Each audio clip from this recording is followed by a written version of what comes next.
Well, hey there team, welcome back to the channel and welcome to Kaizen, a factory story. This is the game that we're having a look at today. So if you're not across it, I do overviews on this channel. It's where I have a look at the first 2 hours of a game. That's the Steam refund window. Steam thinks you can make up your mind about whether you want to keep a game or not in that time. I generally agree as a rule and would say 20 hours in, you're probably not going to change your mind about how you felt 2 hours in. So it's a short punchy video, broad strokes info, keep it around 10 minutes and you can make up your mind on your own. So I've actually been eagerly anticipating this game. It was a pleasant surprise when I stumbled across the demo a few weeks back to find that it exists. If you're not across it, Kaizen, or specifically the developer Coincidence, is a spin-off or a spiritual successor in studio form to Zachtronics games. And that might ring a bell. Zachtronics has been around for a while now and they've released all these kind of just little experimental puzzler type games.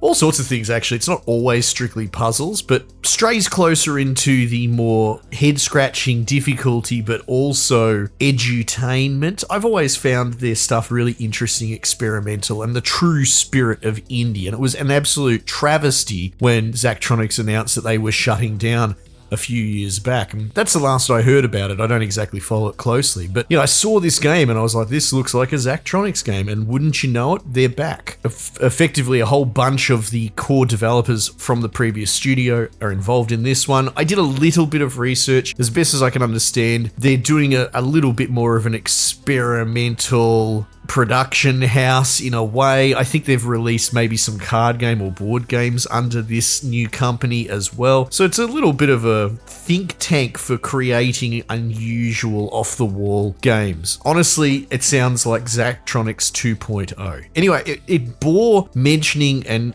ruminating a little bit on the studio and the background, and if you are a fan of Zachtronics and you miss them, well, there you go. Hopefully this is a cool surprise to you that they are in fact back in a form of a different studio with potentially a wider palette going forward. So yeah, Kaizen, you can potentially see it in the footage. It very much carries through that spiritual vibe that you would get from things like Opus Magnum.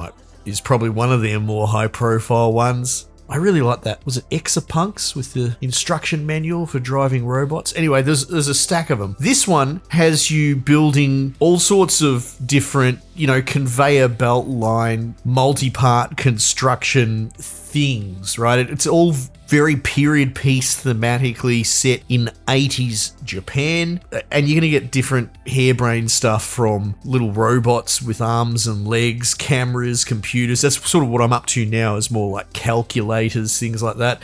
There's a whole stage that I played previously where it was display food, like plastic fake food that you would put in a window of a shop. So it's not necessarily really one thing other than a company that creates multi-part assemblies. And that's where all the gameplay loop comes from. It's surprisingly story heavy in a way that that part of this product feels much more polished and realized than any Zachtronics game ever really was.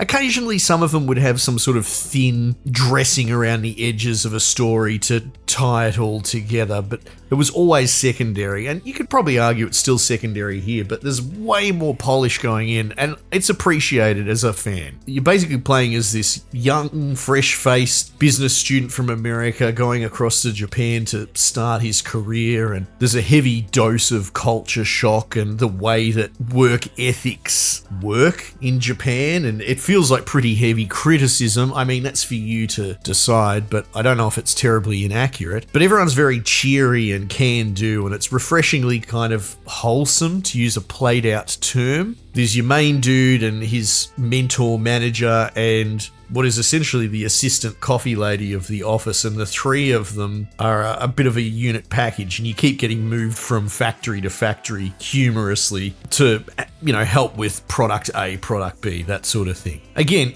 it's thin. There's some little snippets of Japanese period-specific history and culture, and it adds a lot of flavor, along with really pretty art and actually really excellent 80s background synthy soundtrack. But as far as the gameplay loop goes, it's what you would probably expect if you've played anything from Zachtronics, which is to say it has its own kind of gimmick party trick construction that it will teach you and it iterates upon. And in this case, it's pretty much about drilling together things from the parts provided. One of the main components that comes up is duplicate items, but you're never really given a duplicate. You're given more like a spawn point. I mentioned a little robot before, right? 2 arms, 2 legs. You can only really place 1 arm, body, head, leg on the ground. But if you were to create some sort of movement, whether it's a piston pushing or something grabbing and dragging, and you moved one of the arms off of the arm spawn point, it will in the next time step spawn another arm. And so what you start doing is coming up with ideas to flip and twist and maneuver to take the doll in this particular instance and maybe flip it over so you can drill an arm that spawns on the other side. I hope this is all coming across. And with that, there are different ways to paste things together. You have welders, which will essentially stick any 2 things side by side that touch it. Riveters will drill through one block into the next, and it adds more and more toys as you go along. I'm up to a point where, well, I did mention the food factory thing. You'll often have to shape like a rice box or something like that in a certain pattern, and it's giving me things like drillers to push against the rice default 3x3 block to maybe try and turn it into a 3x2, carve it out a little bit and jam something in. Some of these puzzles are quite fiendish. They're very much on form with what you would expect, again, of this pedigree. And they're generally pretty solvable. Like, you put all the parts on the table and they cost X dollars or yen or whatever. And at the end, there'll be a scoreboard. You can check leaderboards and where you turned out, via time steps, cost, and space. Essentially, it counts the X by Y dimension square that you take up with all your bits and pieces. So you can make a super expensive assembly that solves it all in probably 1 or 2 time steps. I guess it's up to you. Set your own goals. It's fairly sandboxy in that. So you can solve a lot of the problems with almost brute force, but if you want to try and refine it down and edge out scoreboards in certain categories, that option's there as well. So yeah, look, I've gone through a couple of factories, and the way that it's filling out, it looks like, if I've gone through 3 or 4, maybe the whole game has 10, but who knows what the later ones look like. It's adding new mechanics each time. At the moment, I'm able to build essentially like a rail that I can attach pistons and things to, so I can grab something and drag it up the other end, and it's making for some very clever and tricky combinations.